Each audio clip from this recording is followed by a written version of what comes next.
രാജമലയിൽ വരയാടുകളുടെ പ്രജനനകാലം ആരംഭിച്ചു. രാജമലയിൽ ടൂറിസം സോണിൽ പുതുതായി പിറന്ന 3-ലധികം കുഞ്ഞുങ്ങളെ വനപാലകർ കണ്ടെത്തി. വരയാടുകളുടെ പ്രജനനകാലം ആരംഭിച്ചതോടെ ഫെബ്രുവരി 1 മുതൽ മാർച്ച് 31 വരെ ഉദ്യാനം അടച്ചിടുമെന്നാണ് വിവരം.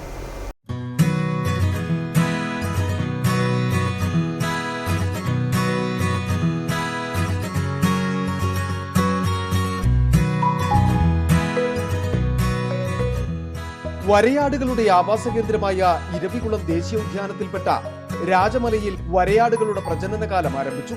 രാജമലയിലെ ടൂറിസം സോണിൽ പുതിയതായി പിറന്ന 3-ലധികം കുഞ്ഞുങ്ങളെ വനപാലകർ കണ്ടെത്തി. കഴിഞ്ഞ വർഷത്തെ അപേക്ഷിച്ച് ഇത്തവണ ജനുവരി ആദ്യവാരം തന്നെ കുഞ്ഞുങ്ങൾ പിറന്നു തുടങ്ങിയിട്ടുണ്ട്.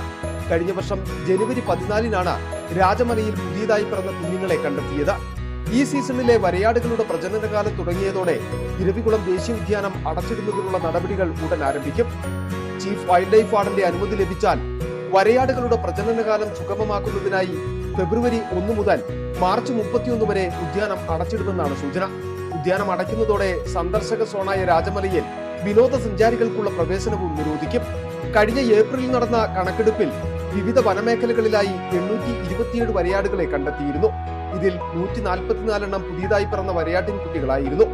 City vision, Munnar.